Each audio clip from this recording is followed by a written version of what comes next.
ፈጣን በሆነ የሳይንስና ቴክኖሎጂ እድገትና መስፋፋት ምክንያት በአሁኑ ጊዜ ዓለማችን ስር ነቀል የሆነ ሽግግር ላይ ትገኛለች።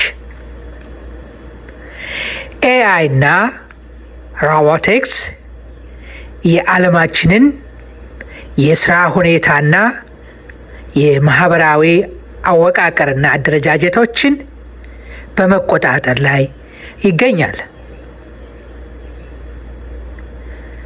አብዛኛው ስራ በእነዚሁ አዳዲስ ቴክኖሎጂዎች የሚያዝ በመሆኑ በዓለማችን ላይ ከዚህ በፊት ታይቶ የማይታወቁ ያልተለመዱ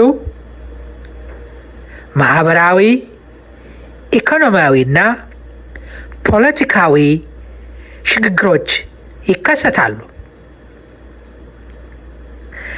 ምንም እንኳን አዳዲሶቹ ቴክኖሎጂዎች የተወሰነ የሥራ ዕድሎችን ለተወሰነ ጊዜ ቢሰጡንም በአብዛኛው ግን እነዚሁ አዳዲስ ቴክኖሎጂዎች ራሳቸው የሚያከናውኗቸው ስለሆነ ሰዎች ለየት ያለ ዓለም ውስጥ መግባታቸው አይቀሬ ነው። ይሄም በፍጥነት እየተከሰተ ይገኛል። በተለይ በምዕራቡ ዓለም ማህበረሰብ ውስጥ በከፍተኛ ደረጃ እየተስፋፋ ያለው በእነዚሁ በኤአይ እና ሮቦቲክስ ቴክኖሎጂ እና አውቶሜሽን የተነሳ ብዙ ወጣቶች የሥራ ዕድል የማግኘት ተስፋቸው ከምንጊዜውም በላይ የመነመነ ሆኗል። በእርግጥ ያም ቢሆን በመፍትሔ ካልታጀበ ብዙ የተወሳሰቡ ማህበራዊ፣ ፖለቲካዊና ኢኮኖሚያዊ መናጋቶች መከሰታቸው አይቀርም።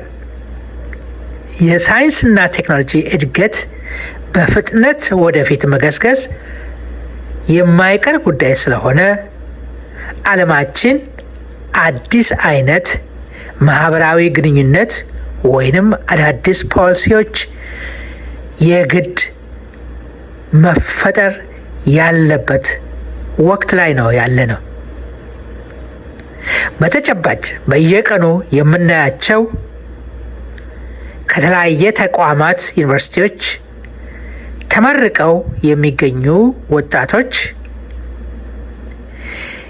የሚያገኙት የሥራ ዕድል በጣም በፍጥነት እየተመናመነ በመሄዱና እንዲሁም ስራ ላይ ያሉት ነባር ሰራተኞችም በዚሁ ስር ነቀል በሆነ የቴክኖሎጂና ሳይንስ መስፋፋት ምክንያት ከስራቸው መፈናቀላቸው አይቀሬ ሆነዋል። ይህ ትልቅ አመላካች ነው። ምንድን ነው የሚያመለክተን?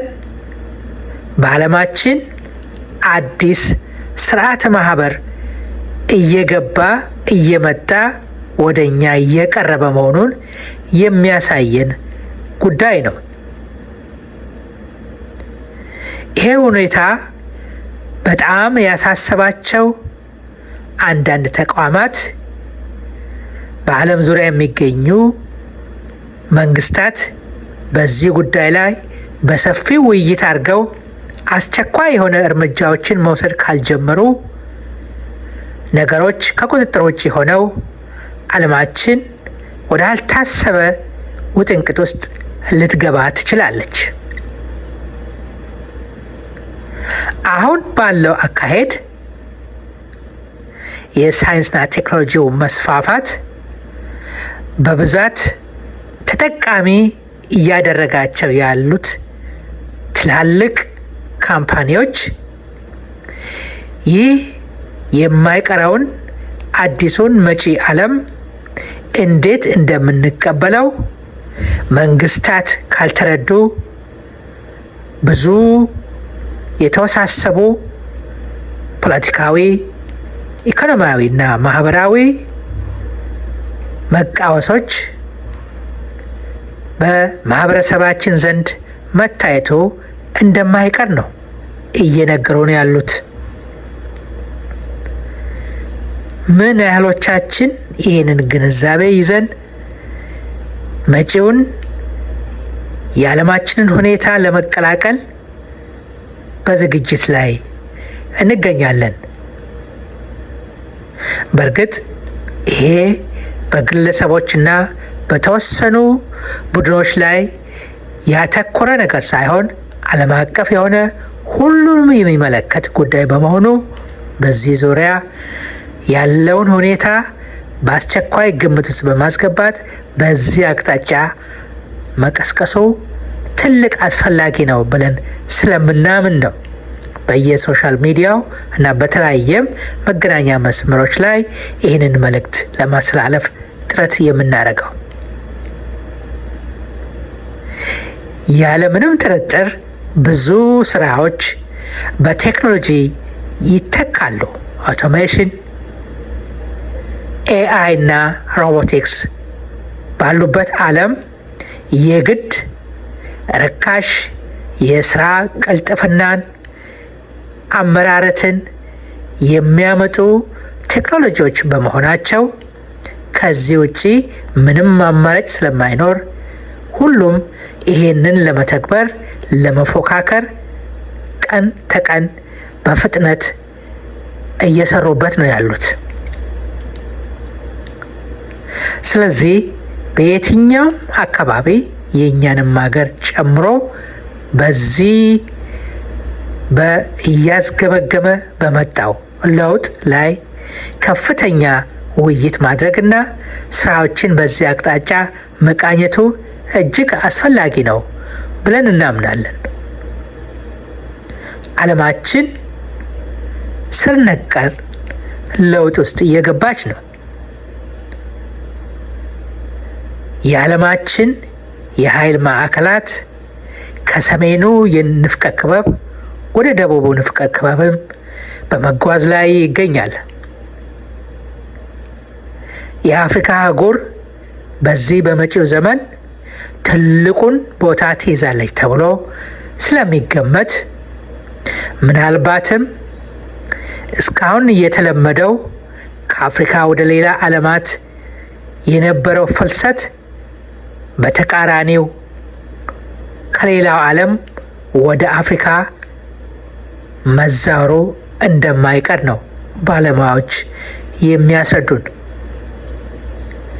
ይሄም በመጠኑም ቢሆን ምልክቶች እየታዩ መሆናቸውን አንዳንድ ጥናቶች ያመለክታሉ። ስለዚህ በዚህ ዙሪያ ያለንን ትኩረት ከዕለት ተዕለት በምናገኛቸው መረጃዎች በማቅረብ የትኛውም ሰው ለእንደዚህ አይነት ነገር ቅርብ እንዲሆንና የራሱን እይታ የራሱንም ውሳኔ እንዲወስን መረጃዎች በማቅረብ እገዛ ለማድረግ ተነስተናል።